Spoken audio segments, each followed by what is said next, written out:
So I feel like we got a lot of stuff right, but we do want to make some adjustments.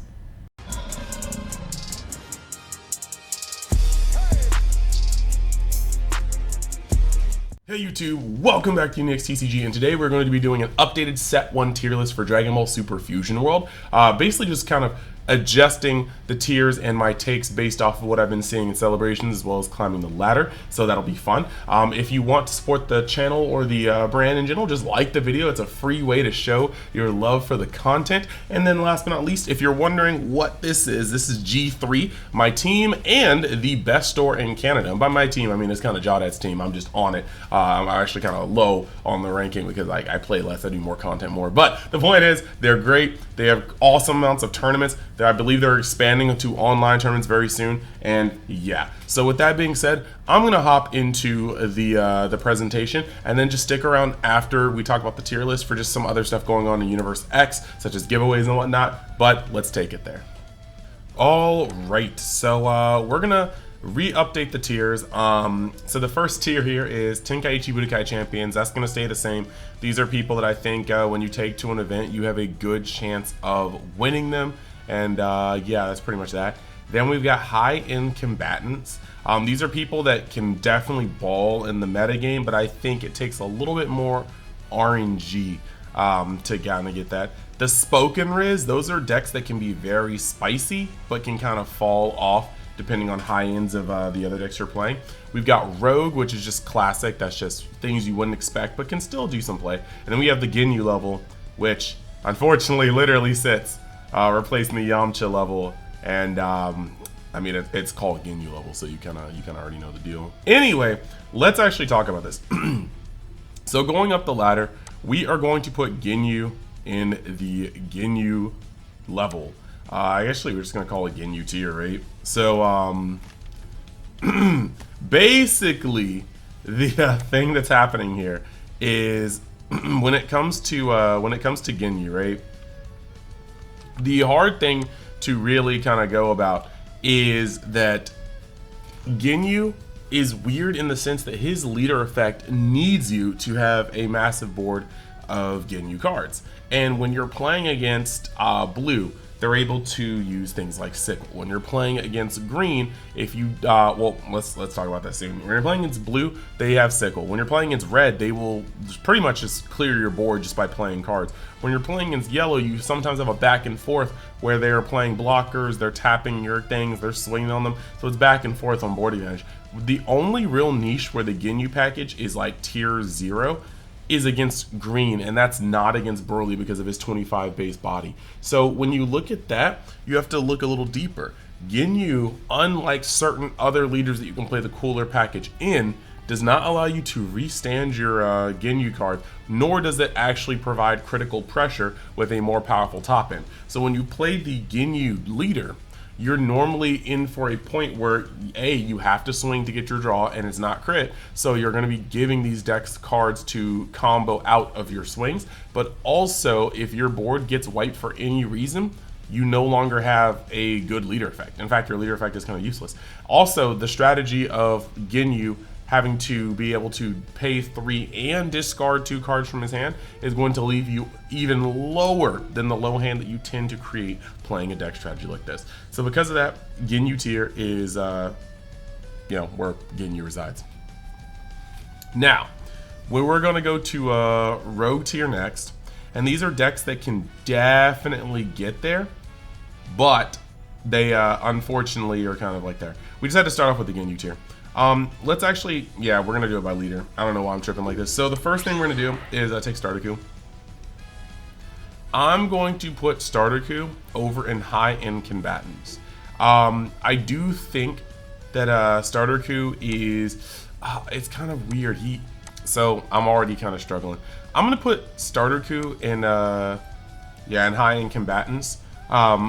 Realistically, I think he is the best, most consistent red deck, but there's going to be a little bit of an upset later on, mainly because of some of the ways things go. But Stardo is great. He can apply a lot of pressure on 2 cards. He's not keyed into playing Universe 7 cards, so he's able to play any good card in red. And yes, the other decks can to a degree, but there's some other caveats there. But yeah, as high-end combatants go, this guy is consistent. If you're not playing against green, he's able to put very, very consistent pressure on. He actually eats things like yellow. He does very well against blue. He's very well like just matched up in the red mirror. The only part where he can kind of falter is green, specifically sometimes Broly, because Broly's 25k base takes away some of the advantage this guy gets from pushing a bunch of 20ks up to 25k. So with that being said, I think I actually do put him in Tenkaichi Budokai Champions, because he actually does have very great matchups to everything but green, and that's kind of where the rest of the format sits regardless. Now we're going to take Vegeta, and Vegeta's going to go in Rogue tier. Vegeta is very, very, very strong, and he puts out a lot of pressure, but at the end of the day, Vegeta often fails to close out games. This is mainly because Vegeta has to operate at a small hand throughout most of the game to get his effect. Like the moment he's awakened, you need to be at 7-ish and maintain around that, which gives a lot of decks a chance to really pick at that hand and push you into the late game with a very, very fragile defense. And that's just not where we want to be, I think, as a deck in general. I think it's just very, very rough. Now, we are now going to move over to Frieza. Frieza right here is going to be in the Tenkaichi Budokai Champions. Deck is very, very, very, very nice. His untapping 2 battle cards is going to get you out of a lot of cool things. It's going to put a lot of cards out of the reach of your opponent unless they can remove it. So in the yellow mirror match, green, in the early game, this effect will keep so many effects out of green's reach. Outside of 4-cross Vegeta, it's going to be very hard for them to just KO things. And then against red, yellow, it's just not a good matchup in general. But you're facing so much green that I do think that Frieza does kind of scale above Starter Coup. Because yes, if you Starter Coup into Frieza, you're favored in Starter Coup. But Frieza is going to be favored against much more in the format in general. Then you have Broly. I'm going to put Broly over here. I think him and Frieza are interchangeable, mainly just because of the fact that Broly has a, like, you're not always winning against Frieza as Broly. Frieza can set up some very nasty board states, and when you play a Broly, you really only get to swing with it one time into a field of blockers, mind you, before Golden Frieza can come down and tap it down.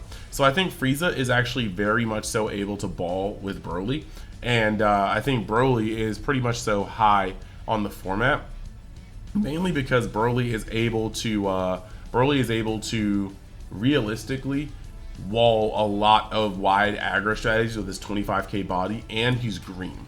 Now Broly, I think the thing that kind of holds him back from being the #1 deck on this list is that his awakening is problematic. I've always stated this, and I still feel it to be true.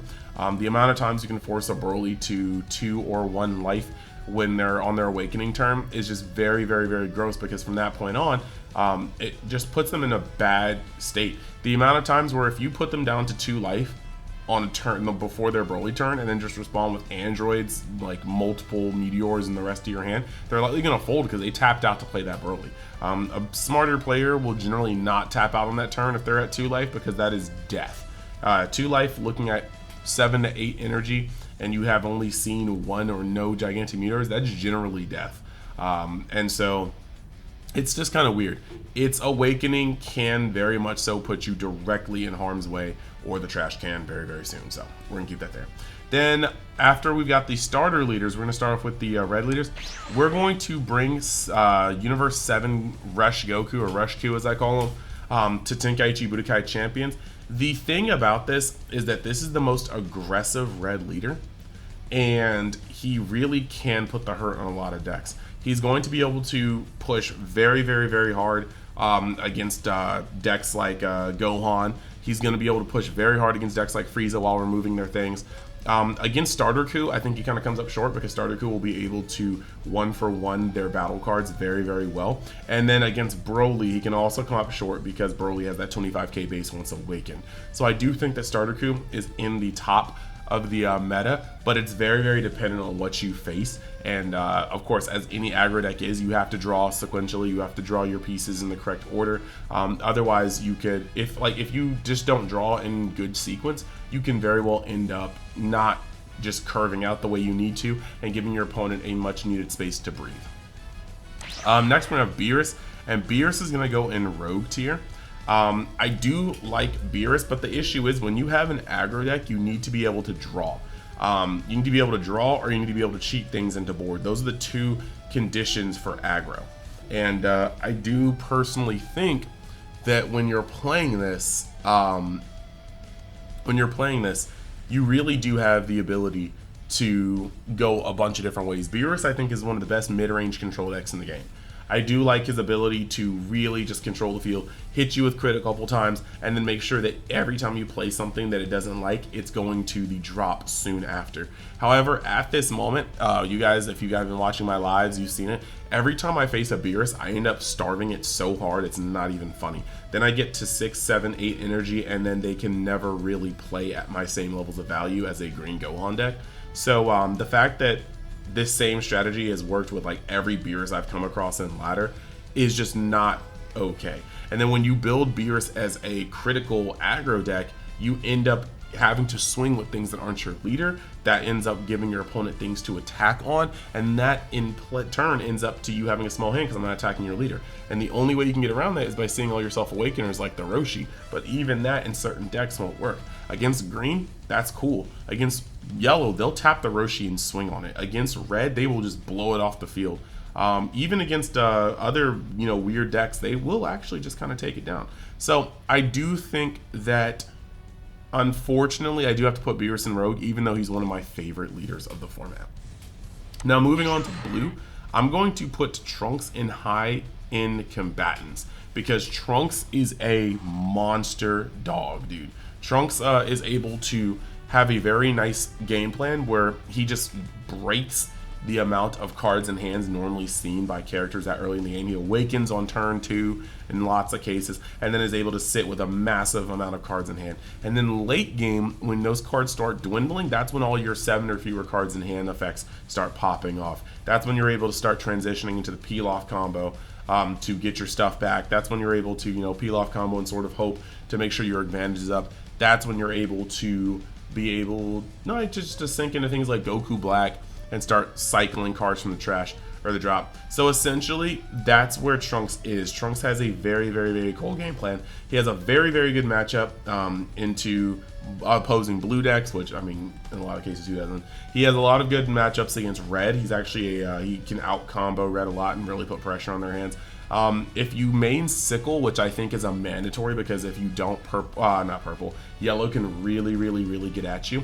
I think that in my Trunks list, I main 3 Sickle. If I see yellow or red or fellow blue decks, Sickle is goated. If I go against green, Sickle is just an instant charge, or sometimes a Scarf Baby Pan. So very much so a good deck. Can get high rolled very easily by green, and I think that's the issue. Like, Trunks has no outs to an 8-drop Broly. You just have a little bit more in hand to combo against it, and then you fold like most other decks to sequential 8-drop Broly. So Trunks is in high-end combatants, but I do not put him in Tenkaichi Budokai Champion. Next, we've got Goku Black, and we're putting him straight into the Spoken Riz. Goku Black is a really funny deck that sometimes, like, it doesn't always go off, right? And sometimes against red, it can be found quite fraudulent. Against red, you're often able to just put their stuff out. It's really rough. Against red, they will evaporate your Zamasus. They'll evaporate your Goku Blacks even. Red has a very, very good matchup into Goku Black because of the nature of how it plays with the Zamasus and his boss card. However, against against yellow too, when you're playing against yellow, there's a lot that they can do to kind of wall you with the amount of blockers they play. Tapping down and pinning your Goku Black with things like Goldo or Golden Frieza is a big thing. But when you high roll with Goku Black and you're playing Goku Black 6-drop on turn 4 or turn 3 with a coin if you get awakened fast enough, which is very possible with Mai. Like, a high roll with Goku Black on the coin is like Mai into peel off Mai if it's comboed off, or another Mai if you drew it, into Zamasu on turn 3, and if that Zamasu is not cleared, bam, we got a Goku Black on turn, well, sorry, we have a Goku Black on turn, turn 4, essentially, and that's just nasty. Now, the worst part is, I think the highest roll with them is get the coin, play Mai, get 2 life, and then if they have another Mai in hand, play Mai, and then play Zamasu after awakening.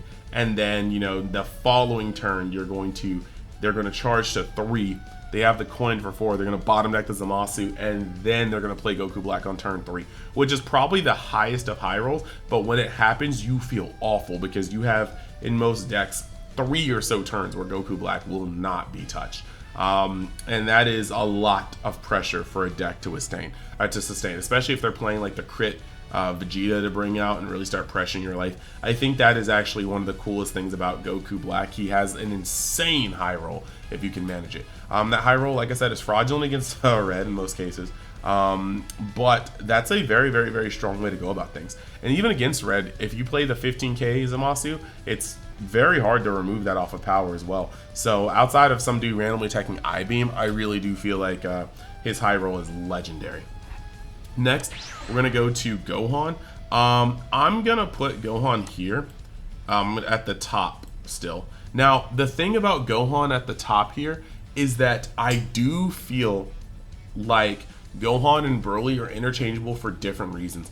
I think that Gohan is favored in the mirror, and I also believe that Gohan is, because of his awakening, not having to take his own life, Gohan is very, very, very, very much so a more stable leader in most matchups. However, Gohan not being a 25 base body will get him caught lacking in his aggro matchups. You have to play a lot more carefully than you do when you're Broly in those aggro matchups. So against U7 Goku, against Cooler with the Ginyu package, even a high roll with the Ginyu deck himself, the Ginyu leader, you have to play a lot more carefully than Broly. He's just going to flip and become very much so safer against those 20k spam type decks. So that is something that's there. I think Broly and Gohan can be interchangeable for #1 deck, but I think Frieza is close second. Like these 3 right here are probably, I think, the closest to all around good matchups no matter what you're facing. Next, you have androids. I'm going to put androids on the spoken Riz tier. I'm not sure if people have seen it yet, but androids do have a very, very, very strong presence once they get going. Whether you choose to use the lab or just not use the lab, you can play it more as a traditional green deck without lab and then focus on the fact that they do have 30k once you're at 6 energy, or you can focus on lab but also use the android package, in which case for 4 energy you're often adding 2 bodies to the field at 20k and either another 20k or 25k, and these guys can range from having or a 15k crit, but I don't really like that one as much. But you can have a 25k vanilla, you can have Android 18, which is going to draw you into your other pieces. You have a lot of cool stuff you can bring out with them, and they're a 30k body, and you don't have to actually equip. Outside of the Jiros and maybe some Moas, you don't actually have to really put too many cards towards using lab. You just need to actually find lab and just continue comboing with your Android, so that's cool. And then last but not least, I'm going to have Cooler. I'm going to put Cooler over here in the Tenkaichi Budokai Champions, and this is you can use Cooler the mid-range, but I think Cooler's best deck right now is using the Ginyu package but having the top end of SR Coolers and SR Friezas, because essentially with Cooler here you're going to be able to, you know, swing, play a Self Awakener on turn 2, play a Self Awakener on turn 3. You can have things like, you know, Raycoon, where you can play Raycoon, cheat in the Ginyu Force SR, untap 2 energy, play another Self Awakener for 2, and then you're awakened even if your opponent has not attacked you but once. And that's actually very, very good. And then you're swinging with 20k, 20k, 20k, 20k, 20k. You're swinging with your crit leader, and then at the end you're playing 4 for 4-drop Frieza, attacking, swinging that sideways, and then you know, just guarding a card and untapping with swinging 40k again, and that's gross. Being able to swing for critical and then critical and then critical with a 20k and a 20k and a 20k, and then following that up with maybe another you know, another draw another swing for 20 with the next turn, you know, swinging with whatever's left of your board, and then playing a 40k, swinging, untapping it by discarding a card, swinging with 40k again, and then if your opponent doesn't destroy it the following turn, when they attack, which inevitably is going to happen, you just tap or you drop another card, untap the 40k, and if you have another 40k in hand, the Frieza, you just play him and you get 3 40k swings on top of your leader and whatever else you have. It can be very, very gross, and it can fold a lot of decks, especially Green Gohan.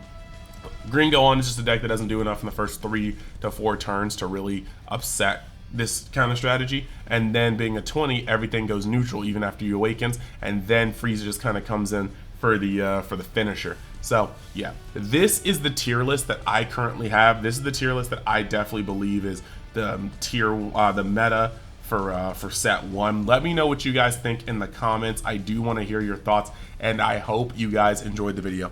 But we are over here almost at 20 minutes, so I'm gonna let it go. I'm gonna let you guys know that basically on Patreon, if you are a Dragon Ball fan, I'm giving away 5 code cards to 11 winners. All you have to do is be at the $5 tier of my Patreon or more, and I'm going to be putting out lots of articles. My first article will be on piloting and defeating green, so look out for that within the next week. It's going to be a banger. I normally put about 13, 14, 15 pages of writing when I do have these articles out. And then also once we have enough people in there, we're going to kick off the code card strategy, or the code card giveaway. And then for you One Piece players, if you also like to join, there is a Uta starter deck giveaway where I have 3 starter decks, and there are going to be 3 winners for that. So with that being said, thank you guys. I'm going to be reworking the Patreon shout out pages and getting those congruent with the current Patreon, and I'll be putting those back in the videos. So thank you guys.